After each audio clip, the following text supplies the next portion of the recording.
حضرت مولانا اخلاق حسین قاسمی کا بیان مدرسہ حسین بخش 10 ستمبر سن 1999۔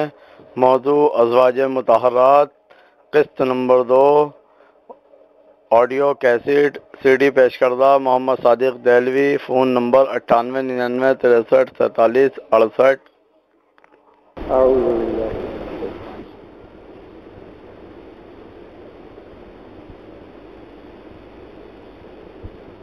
تذکرہ حضور کی پہلی رفیقہ حیات حضرت خدیجہ کبریٰ کا تھا۔ قرآن کریم میں جو اللہ تعالیٰ کا وعدہ نقل کیا ہے، میں نے اس کے الفاظ سنائے تھے آپ کو کہ وَوَجَدَكَ عَائِلًا فَأَغْنَىٰ۔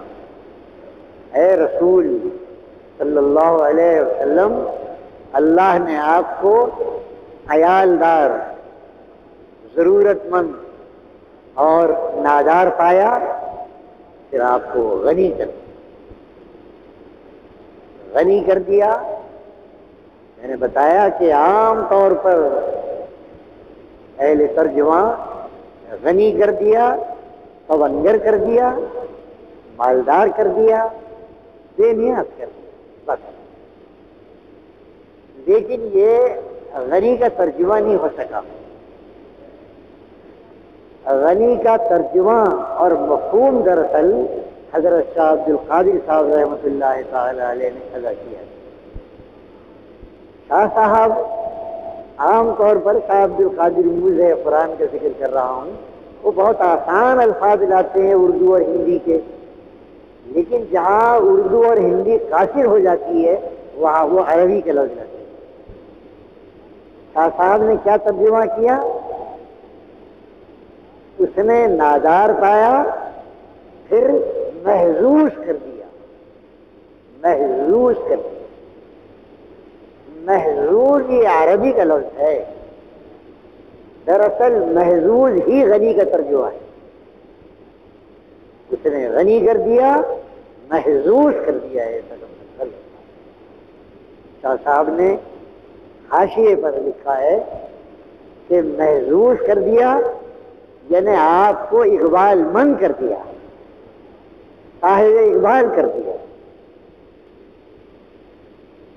حظ عربی میں حظ کا لفظ آتا ہے اچھی قسمت کے لیے، بڑی قسمت والا، لذو حظ عظیم، سورہ فصلت میں آیا، جو صبر کرتا ہے مسائل میں، لذو حظ عظیم، بڑا صاحب نصیب ہے وہ۔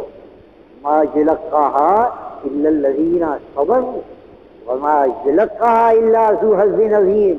بڑی قسمت والے ہیں جو مشکلات کو برداشت کرتے ہیں، ورنہ عام طور پر مشکلات میں لوگ پچک جاتے ہیں، بھاگ پڑتے ہیں، میدان چھوڑتے۔ تو محظوظ کر دیا، اقبال مند کر دیا، صاحب اقبال کر دیا ہے حضور۔ بہت گہرائی میں جا کر ترجمہ کیا ہے شاہ صاحب نے غنی کا ترجمہ۔ غنی تو اللہ کی صفت، غنی حمید، غنی کر دیا، غنی اللہ کی صفت۔ اب جہاں غنی اللہ کی صفت ہے وہاں ترجمہ کیا کریں گے آپ؟ عام طور پر بے نیاز کر دیا، بے نیاز۔ غنی کا ترجمہ یہ لٹکے ہوئے نا اسماء الحسنی میں بے نیاز ترجمہ نہیں ہے، بے نیاز آدھا ترجمہ ہے۔ پورا ترجمہ کیا ہے غنی کا؟ اللہ غنی ہے، خود بے نیاز ہے اور سب اس کے نیاز مند ہیں، یہ ہے پورا ترجمہ۔ سمجھ گئے اس کا فرق؟ وہ بے نیاز ہے، سب نیاز مند ہے، وہ محتاج نہیں ہے، سب اس کے محتاج ہیں۔ کرو ترجمہ اس کا، بے نیاز ترجمہ نہیں ہے اس کا، جب تک دوسرا پہلو نہ جوڑیں۔ وہ بے نیاز ہے اور ہم سب اس کے نیاز مند ہیں، یہ ہے غنی کا ترجمہ۔ یہ دو لفظ ہیں قرآن کے، ایک صمد سورہ قل هو اللہ میں، اور ایک غنی، اللہ غنی ہے، اللہ غنی ہے، وہ بے نیاز ہے، ہم سب اس کے محتاج ہیں، یہ ہے غنی۔ اب آئیے آپ حضرت خدیجہ کبریٰ سے تعلق قائم کر کے اللہ تعالیٰ نے رسول اللہ صلی اللہ علیہ وسلم کو اس معنی میں غنی کر دیا. عام طور پر آپ دیکھیں گے تفسیروں میں حضرت خدیجہ کبریٰ کی دولت کو اہمیت دی ہے. وہ امام راضی کا میں نے آپ کو سنایا، دولت حضرت خدیجہ کی دولت آئی، پھر ابو بکر کی دولت آئی تھی، وہ ساری دولت مندی کے مذاہب ہے دولت. لیکن ساری دولت کا سوال نہیں. اللہ رب العالمین نے حضرت خدیجہ کبریٰ کو تمام ازواج مطہرات میں 5 فضیلتیں عطا کی ہیں. 5 ایک ایک فضیلت پر غور کرو. 5 فضیلت یوں ہی نہیں ہے غنی کر دیا. ارے غنی کر دیا، اقبال مند کر دیا، خالی یہ نہیں کہ پیسے آ گئے، اقبال مند کر دیا. دولت آئی، حشمت آئی، اولاد آئی، اور خدیجہ کبریٰ کے آنے سے سب سے پہلے ایمان لانے والی ایک عورت آئی. یہ ہے غنی کر دیا. کون ایمان لایا؟ خدیجہ کبریٰ. 5 وجہ ہیں حضرت خدیجہ کے ساتھ تعلق، جس کو اللہ تعالیٰ نے انعام قرار دیا ہے. پہلی وجہ،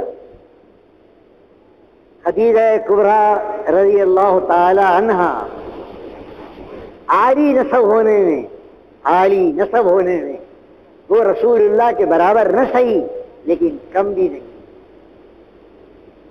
اللہ نے اس آخری پیغمبر کو جو حسب نسب میں شہنشاہ عرب تھا، عالی نسب عالی حسب، اس کے لیے ایسی بیوی کا انتخاب کیا جو خود بھی عالی نسب. پہلی وجہ فضیلت عالی نسب. حضور اکرم صلی اللہ علیہ وسلم کی تیسری پشت میں قصی ابن کلاب ہیں. یہ وہ سردار ہیں قصی جنہوں نے دراصل قریش کو قریش بنایا ہے. بہت بڑے سازی مدبر قصی ابن کلاب. قصی ابن کلاب حضور کے تیسرے درجے کے دادا ہیں. قصی ابن کلاب پر جا کر خدیجہ اور حضور کا نسل ایک ہو جاتا ہے. اس قدر قریبی تعلق ہے نسب کا حضرت خدیجہ کبریٰ رضی اللہ تعالیٰ عنہ کا حضور اکرم صلی اللہ علیہ وسلم. کوئی بیوی حسب نسب میں اتنے قریب ہے ہی نہیں. سب قریشی ہیں، بڑے خاندان کی عورتیں ہیں، عائشہ ہیں، ام سلمہ ہیں، لیکن وہ جو نسب کہتے ہیں جسے نسب حسب، اس میں اگر کوئی قریب ترین ہے تو حضرت خدیجہ کبریٰ ہیں، کوئی دوسرا نہیں. ایک ام حبیبہ کا نام آتا ہے، وہ ابو سفیان کی لڑکی ہیں، وہ بھی قصی کی شاخ میں سے ہیں لیکن دور کی نسبت ہے. اتنی قریب کی نسبت حضرت خدیجہ کو حاصل ہے. پہلی عظمت عالی نسب ہونا. اللہ نے اپنے آخری پیغمبر کے لیے اس رفیق حیات کا انتخاب کیا جو حسب نسب کے اعتبار سے اس سے کمتر نہ، اس لیے کہ اسی سے محمد کی آل چل رہی ہے صلی اللہ علیہ وسلم. آل محمد کی ماں خدیجہ کبریٰ، آل رسول اور سلسلہ رسالت کی ماں نانی خدیجہ کبریٰ رضی اللہ تعالیٰ نے ایسی حسب نسب کی عورت آپ کو عطا کی. ایک وجہ. دوسری وجہ فضیلت کی، وہ دولت ہے. وہ دولت مند تاجرہ تھی اور رسول اللہ صلی اللہ علیہ وسلم نے ان کے ساتھ شراکت کی. آپ خود بھی تاجر تھے. یہ نہیں ہے کہ سارا انحصار خدیجہ کبریٰ کی تجارت پر تھا. چچا کے ساتھ سفر کرتے تھے. خدیجہ کبریٰ سے پہلے ابو طالب کے ساتھ خود بھی حضور اکرم بکریاں چلاتے تھے. چچا کی ایک دکان تھی مکے میں، اس پر بیٹھتے تھے. جو مکے کے تجارتی میلے جسے آپ پیٹ کہتے ہیں، ان تجارتی میلوں میں حضور دکان لگایا کرتے تھے. یہ آپ کی ذاتی تجارت گویا جب خدیجہ کبریٰ سے تجارتی تعلق قائم ہوا تو آپ خالی ہاتھ نہیں تھے، آپ تاجر تھے. خود خدیجہ بڑی ہوش مند تھی. اگر حضور اکرم کو اپنی تجارت میں شریک بنایا، یہ دیکھ کر بنایا کہ یہ بہت کامیاب تاجر ہیں، اس لیے بنایا. حضور اکرم صلی اللہ علیہ وسلم کا کو چہرہ مورا کو اور خوبی دیکھ کر انہوں نے شریک تجارت نہیں کیا. جو خود اتنی بڑی تاجرہ ہو، سمجھدار ہو، وہ یقیناً اس لیے جوڑا رشتہ کہ خود حضور بہت کامیاب تاجر تھے اور آپ کی شہرت ہوئی. یہ دولت مندی دوسری ہو جائے. رسول اکرم صلی اللہ علیہ وسلم کو میں نے بتایا کہ جو دولت اس راہ سے آئی، انہوں نے اس دولت کو اپنا نہیں کہا، اس دولت کو محمد بن عبداللہ کا کہا، یہ تمہاری ہے، تمہاری ہے. دوسری اس کی تفصیل میں کر چکا ہوں. تیسری ہو جائے خدیجہ کبریٰ رضی اللہ تعالی عنہ خود ایک صاحب علم و فضل خاتون تھی. بہت کم توجہ کی. ہمارے مصنفین پڑھ لو سیرت کی کتابیں، یہ مولانا ادریس صاحب کی ہے، یہ فلاں صاحب کی ہے، فلاں صاحب کی، پڑھ لو تمہارے سامنے. کسی نے اس پر توجہ نہیں کی کہ اللہ نے ہونے والے پیغمبر کے لیے جس رفیقہ حیات کا انتخاب کیا وہ علم میں، فضل میں اور ذہن و ذکا میں عرب کی تمام عورتوں سے بھی نہیں غور کیا. رسول اللہ صلی اللہ علیہ وسلم کو خالی دولت کی ضرورت نہیں تھی. غور کریں آپ، آخری پیغمبر کو ضرورت تھی ایسی رفیقہ حیات کی جو علم میں، فضل میں، ذہن میں، فطانت میں ان کی بہترین رفیقہ حیات ثابت. حضرت خدیجہ جس خاندان میں پلی وہ صاحب علم خاندان ہے.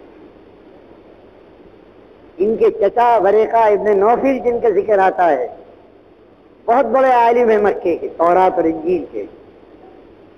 سریانی زبان سے عربی میں وہ انجیل کا ترجمہ کرتے تھے. اتنے بڑے عالم تھے ورقہ. مکہ اور مکے میں اتنا بڑا عالم نابینا ہو گئے تھے. بہت بڑی عمر تھی ورقہ کی. وہ عرب کی مشرکین کی بت پرستی سے تنگ آ کر نصرانی ہو گئے، کیونکہ نصرانی مذہب میں بت پرستی نہیں، نصرانی ہو گئے. اتنے بڑے عالم ورقہ ابن نوفل جیسا عالم اس ماحول میں خدیجہ کبریٰ نے تربیت کر لی. خدیجہ کبریٰ کہ اپنے علم و فضل کا یہ عالم ہے. سن لیجیے آپ، ابھی حضور اکرم صلی اللہ علیہ وسلم کی نبوت بہت دور ہے، 15 برس دور ہے نبوت. 25 سال کی عمر میں شادی کی ہے، 40 سال کی عمر میں نبوت ملی ہے. یہ 15 سال کا گیپ ہے. ان 15 سالوں میں خدیجہ کبریٰ رضی اللہ تعالی عنہ کے علم و فضل کا یہ حال ہے کہ وہ محمد الرسول اللہ صلی اللہ علیہ وسلم کی نبوت کے آثار ان کی پیشانی میں پڑھ لیا کرتے ہیں. اتنی بڑی عالم عورت. حضور اکرم صلی اللہ علیہ وسلم کو جس صاحب علم بیوی کی ضرورت تھی، اللہ نے خدیجہ کبریٰ کی شکل میں وہ عطا کی. صاحب علم و فضل. آگے آئیے. اب صاحب علم و فضل کے بعد ایمان و عرفان. خدیجہ کبریٰ رضی اللہ تعالی عنہا جس ماحول میں پلی وہ ماحول ایمان سے خالی نہیں تھا. بہت بڑی غلط فہمی ہے کہ حضور اکرم صلی اللہ علیہ وسلم سے پہلے خود آپ کے اجداد اور خاندان میں بھی لوگ یہ سمجھتے ہیں وہی حال تھا جو سارے مکے والوں کا حال تھا. یہ بت پوجتے، یہ شرابیں پیتے تھے، یہ جوئے کھیلتے، معاذ اللہ. یہ برائیاں عرب عوام میں تھی. وہ خانوادہ، وہ سلسلہ قریش کہ جس سلسلے کے اندر رسول اللہ صلی اللہ علیہ وسلم کی پیدائش ہونے والی تھی، یہ پورا سلسلہ عدنان تک یہ سونے کی زنجیر تھا. میں ابھی وہاں گیا، ابو الفضل میں کچھ تقریریں، مجھ سے پہلے ایک صاحب وہاں بول چکے تھے. لوگ سمجھتے کم ہیں، بولتے زیادہ ہیں. سرسری طور پر مطالعہ کیا اور بولنا شروع کر دیا. وہ اپنی تقریر میں انہوں نے حضور اکرم صلی اللہ علیہ وسلم کے ماں باپ پر یہ کہہ دیا کہ وہ کافر مرے تھے، اور قرآن کی آیت ہے اس کو بے سمجھی سے لوگ نقل کرتے. جناب عبداللہ اور جناب آمنہ، ظاہر ہے کہ اسلام تو حضور لائے، لیکن حضور سے پہلے کیا تھا؟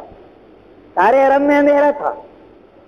ملت ابراہیم کی سمجھ لیں آپ، ملت ابراہیم، ملت ابراہیم میں اللہ کی وحدانیت، آخرت کا یقین. ملت ابراہیم میں حج بیت اللہ، ملت ابراہیم میں زکوٰۃ و خیرات، حضرت ابراہیم کی فیاضی، اور حضرت اسماعیل، یہ سب اولاد ہے اولاد اسماعیل.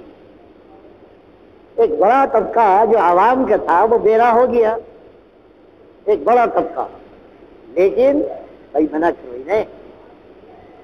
لیکن جو خاندان قریش تھا، جس خاندان قریش میں رسول اللہ صلی اللہ علیہ وسلم پیدا ہونے والے تھے. علامہ کاندھلوی نے توجہ کی ہے اس پر اپنی کتاب سیرت میں کہ حضور اکرم صلی اللہ علیہ وسلم نے ایک ایک اپنے جد اور دادا کا نام لے کر کہا ہے فہو مومن. اس کو برا نہ کہنا، یہ مومن سے، ان کو برا نہ کہنا. عدنان تک، عدنان سے آگے تو حضور بیان نہیں کرتے تھے، حضرت اسماعیل تک. لیکن عبد المطلب سے عدنان تک یہ سلسلہ حضور نام بنام اپنے اجداد کا نام. بعض ضعیف روایات ہیں جن میں حضرت عبداللہ اور جناب آمنہ کے کفر و ایمان کی بحث چھڑ دی ہیں، جن کے ذہنوں پر کٹر پنا سوار ہے. کٹر پنا وہ حضور کے والدین کے حوالے سے یہ کہتے ہیں صاحب دیکھیے اللہ کے رسول کے ہاتھ میں ہدایت نہیں تھی، اپنے ماں باپ کو ہدایت نہ کر سکے. ارے باؤ سمجھو بات، چچا کو ہدایت نہ کر سکے. ماں باپ نبوت سے پہلے مر چکے، اور وہ دونوں ملت ابراہیم پر قائم تھے. جو تمام سلسلہ ایمان اور آخرت کے چلا رہا ہے اس میں عبداللہ اور آمنہ ایمان سے محروم تھے. تصور میں نہیں آ سکتا. جو پیشانی امین تھی محمد الرسول اللہ کے نور کی، وہ جناب عبداللہ، وہ جناب آمنہ رضی اللہ تعالیٰ عنہ، یہ دونوں صاحب ایمان اور ملت ابراہیمی پر قائم. یہ ماحول تھا رسول اکرم صلی اللہ علیہ وسلم. خود حضور میں بعض قرآن کی آیتوں میں آتا ہے، یہ یہی آیا ہے وَوَجَدَكَ ضَالًّا فَهَدَىٰ، اور اس نے آپ کو ضال پایا. ضال، ضال کا ترجمہ گمراہ نہیں ہے، یہاں ضلالت کے معنی بے خبر پایا، اور اس نے آپ کو بے خبر پایا. فہدا، پھر باخبر کر دیا. بے خبر کس سے؟ قرآن سے، اسلام سے. ملت ابراہیمی اور اسلام میں کیا فرق ہے؟ اسلام ملت ابراہیم کو مکمل کرنے آیا ہے،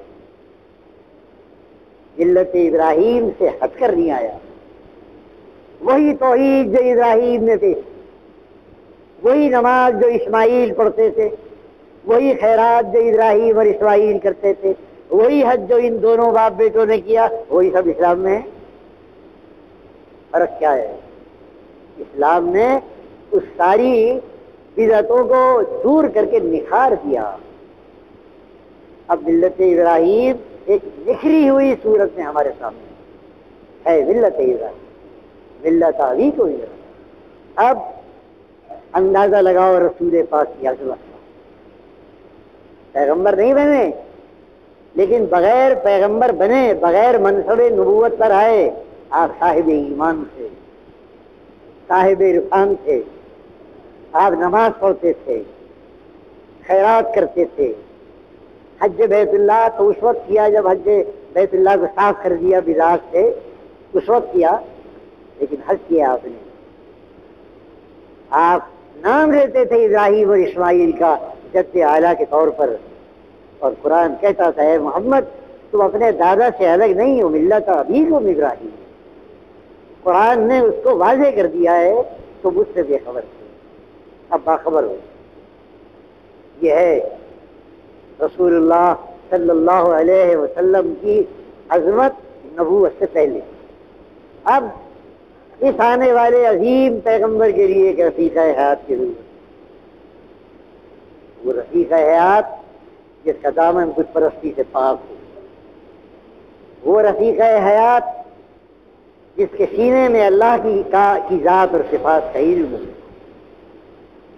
وہ جو غریبوں کے ساتھ ہمدردی کرتے، وہ جو اپنے جد اعلیٰ ابراہیم اور اسماعیل کی روایات پر قائم، اس رفیق حیات کی ضرورت تھی۔ وہ رفیق حیات خدیجہ کبریٰ تھی رضی اللہ تعالی عنہ۔ حضرت خدیجہ قوم میں طاہرہ کے لقب سے مشہور تھی، طاہرہ، چال چلن کے اعتبار سے وہ طاہرہ تھی، اور رسول اکرم صلی اللہ علیہ وسلم نبوت سے پہلے اپنے معاملات کی وجہ سے الامین کے لقب سے مشہور۔ اللہ نے فیصلہ کیا یہ الامین، جس کو مکے کا ایک بچہ کہتا ہے الامین، محمد الامین، اس کے لیے اس بیوی کی ضرورت ہے جس کو مکے کا بچہ طاہرہ کہتا ہے، کہ طاہرہ، طاہرہ خدیجہ، خدیجہ طاہرہ، یہ تعریف ہے۔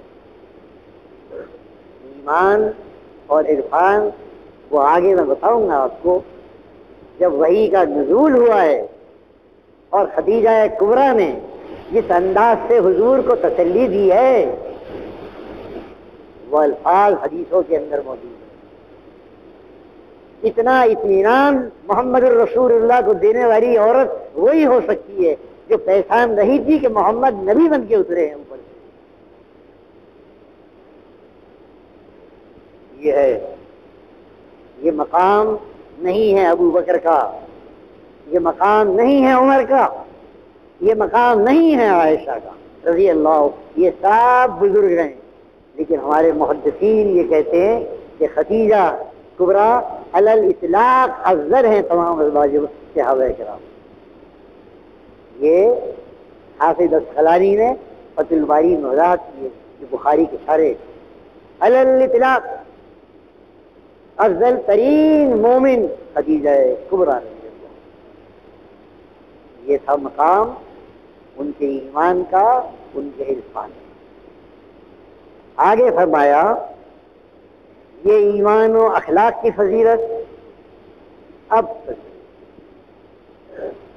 اب وہ نازک مسئلہ، خدیجہ بیوہ تھی، ہاں بیوہ تھی، ہاں خدیجہ بیوہ تھی، ہاں محمد الرسول اللہ کو ایک بیوہ عورت کی ضرورت ہے، سمجھے، ایک بیوہ کی ضرورت۔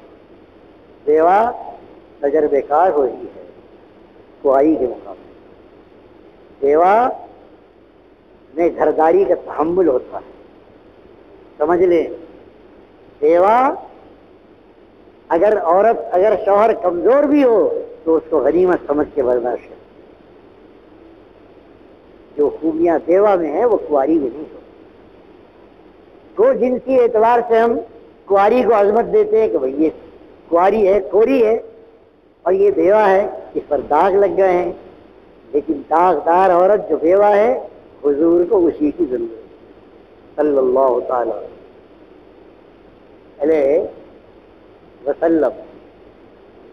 بہرحال میری سیرت شروع اور ہے ایک بیوہ ہونا رضی اللہ تعالی، بیوہ ہونا اور صاحب اولاد ہونا.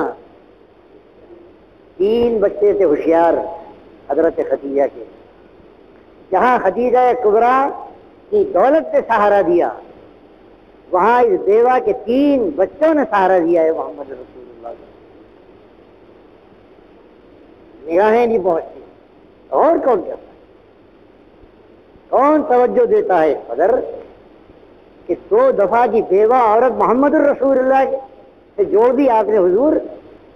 ہاں، اس میں جہاں حضور کا کمال ہے کہ بیوہ کو قبول کیا، وہاں سمجھ لیں آپ وہاں خدیجہ کبریٰ کا بھی کمال ہے. پیسے سے، دولت سے اور 3، اور میں بتاؤں گا کہ جو غیرل اولاد آئی ہے 3 تھے، ان میں ایک لڑکا ہے حالہ رضی اللہ تعالی. حالہ، یہ حالہ ہند ابن ابی حالہ رسول اللہ صلی اللہ علیہ وسلم کی تعریف میں جو حلیہ مبارک بیان کیا ہے ہند نے، کسی صحابی نے بیان نہیں کیا. شمائل، ہمارے یہاں شمائل کی کتابیں ہیں. اگر شمائل کی کتابوں میں کوئی روایت ہے حضور کا نقشہ کیسا ہے، حضور بیٹھتے کس طرح تھے، حضور کے بال کیسے تھے، حضور کا لباس کیسا تھا، وہ ساری روایت حضور کے اس غیر بیٹے نے بیان کی ہے، اور آج وہ امت کے پاس موجود ہے. انشاءاللہ پھر عرض کریں گے بھائی ایک بچہ ہے،